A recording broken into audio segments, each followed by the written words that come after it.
And we're back, ladies and gentlemen, with the show that's running through every single time zone we possibly can to stay in the summer of RPG, only known as Under the Radar. And according to the Maestro, the current time zone we're in is UTC number 7, which I do believe is the time zone in the West Coast, so yeah, we're still in the summer of RPG in the West Coast, and if we have to go further than that, then we'll ask the Maestro. But besides going through different time zones to keep this show still in the month of August, I think it's time for us to check out some screenshots and whatnots from the Twitterers from this past weekend for another edition of the Foursquared Delight. And the first screenshot that we have up comes from the Twitter page of Cyborg Syndicate with their said game, Work in Progress. Now, granted, this game still doesn't have a name yet, but I got a feeling I'm gonna call it Gecko Runner for now, because the screenshots, and yes, we picked 2 screenshots for this week because one is just about as awesome as the other, which show our gecko-like friend not only taking out a whole bunch of robots with what appears to be a grenade launcher of sorts, but the secondary screenshot would show him trying to run through a swinging boulder path, only to get hit by one of the boulders, and for Cyborg Syndicate to say above it, I get knocked down, but I get up again, you're never gonna keep me down. Yep, quoting Chumbawamba was awesome enough for it to get 2 screenshots in one show. And this game automatically reminds me of a combination of not only Gex, but also reminds me a little bit of MXC with those swinging boulder paths that's included for this said screenshot. And here's hoping in the near future for this game, just like in the video game Gex, they include a cool snowboarding level and alongside with it, maybe some cool high-tech weaponry that you can use to take out your enemies. And according to the Maestro, there's a tank in this game, so never mind.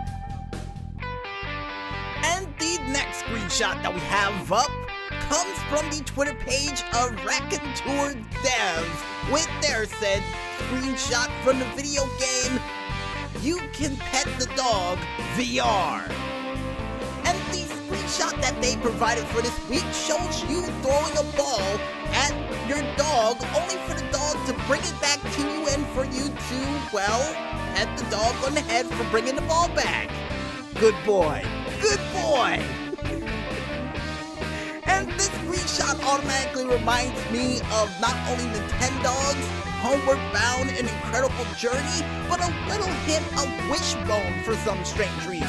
Don't know why, it doesn't even look like the actual dog from Wishbone, but it definitely reminds me of something Wishbone-like, because I got a feeling he has a library in that doghouse somehow. And here's hoping in the near future for this game, besides getting a chance to throw a ball at the dog for the dog to bring it back, you can actually take the dog on a walk and even give it a bone or some form of treat for it bringing things back to you. Oh, and give it a chance to learn new tricks too. And the next screenshot that we have up comes from the Twitter page of Nightrunners_JP with their said game, Nightrunner. And the screenshot that they provided for this week not only shows you driving this cool car with a little hit of nitrous, but also shows you going through a truck rest stop, doing a couple of burnouts, only for you to drive out the other side and drive right back into the night on your previous drive to wherever you are heading towards next. And this game automatically reminds me of, well, actually still reminds me of Midnight Club. And the reason why I say it still reminds me of it because we mentioned this game on the show before, but like the Maestro always says, it never hurts to mention a game more than once. And according to the Maestro, that's my line and not his. Right. Well, I still say it's true. And here's hoping in the near future for this game, even though I got a feeling a lot of people are not gonna like it, But here's hoping that at every single stop you make that's at a truck stop or a rest stop, you get a chance to refuel your car, work on it a little bit, fix up a couple of the parts, and make it just a little bit faster than it already is now. Now, the reason why in the world I say some people aren't going to like it because, traveling long distances without stopping, without worrying about fuel or repairs is what a lot of people like about certain racing games. But for me, I would love to actually see your car get fixed up while you try to race down that next highway road to find the next race you're looking for, or whatever in the world you're looking for in the middle of the night. And the next screenshot that we have up, besides racing in the middle of the night, going on a little bit of a night drive with some cool music in the background, we hope, comes from the Twitter page of Johnny B. Nice Twitter name, by the way, with their said screenshot from the video game Made in Dream.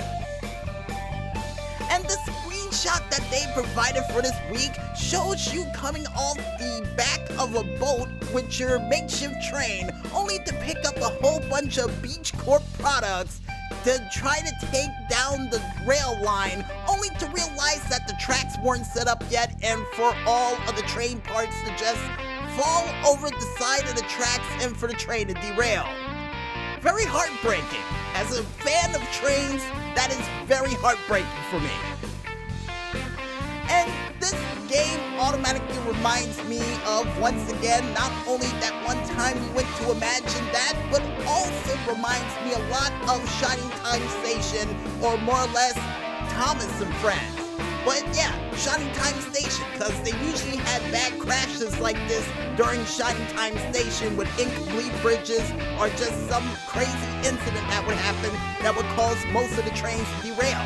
Yeah, that's how things went earlier in the days with Shining Time Station. Let me tell you, it was a horrifying thing for me as a kid. And I watched horror movies. But besides me being horrified about derailed trains, folks, here's hoping in the near future to prevent things like this from happening that you can work on the track prior to you unloading cargo from the back of a boat. And the fact that they included boats in this game besides including helicopters and other forms of travel, nice job. Nice job indeed. And the last but not least screenshot that we have up for this week, besides me just wanting to play that last game we mentioned so much it hurts my very heart, comes from the Twitter page of Evan Bryant with their said game, A Work in Progress. Now, granted, they don't have a name for this game, but I'm gonna most likely call it Punk Future City Riot. The best name we can come up with on short notice, folks. And the screenshot that they have for this week shows your hero actually scanning what appears to be a flamingo that's in its natural habitat, or as natural as it could possibly get, sitting not even a couple of feet away from a giant oversized city with some giant oversized spaceship or billboard lurking in the distance, covered by fog, and also a river that's in between them all. And this screenshot automatically reminds me of a combination of not only Time Squad, but a little hint of Blade Runner as well. Because I got a feeling once you get to that city, that's where the good stuff happens, and most likely the craziest adventure he's gonna be in his entire life. And yeah, here's hoping in the near future for this said game, you do have the ability to warp through time with that device you have, or most likely a form of defense for whatever tries to come after you during this said game, with that said device that you're holding on to, which Maestro says might just be a remote control to call in your spaceship. Well, it could be a lot of things, but let's hoping it's a form of defense for what's ever waiting for you at the city. And Maestro's asking me why in the world do I think something so bad's gonna happen in the city? Well, you look at that city from a distance and tell me something bad's not gonna happen in it. Now I'm being a pessimist according to the Maestro, whatever. Anyway, folks, if you guys want to go ahead and check out any of those screenshots and whatnots that are coming through the Twitterverse as we speak, you can head on over to the Twitter pages of not only Oliver Snyder's, Octo Curio, Indie Rhymes, Playing Indies, Shot_Games, or even under the screenshot page of Nomad, or under the hashtag of Screenshot Saturday. But if you guys want to go ahead and check the screenshots that we liked for this week and get an interpretation of it for yourselves, you can head on over to our Twitter page, only known as the Agent 0012, where Maestro decided to make a screenshot folder entitled Month Changing Screenshots. Well, the month's not over yet in California, so you know what, we'll give it to you. Month-changing screenshots. Let's go with it. And I guess with that said, folks, we might as well head back to the music and continue to listen into these diamonds in the rough. And we'll be back with more of that ignorant madness as Under the Radar rolls on right after this. So don't touch that dial just yet, folks, and stay tuned.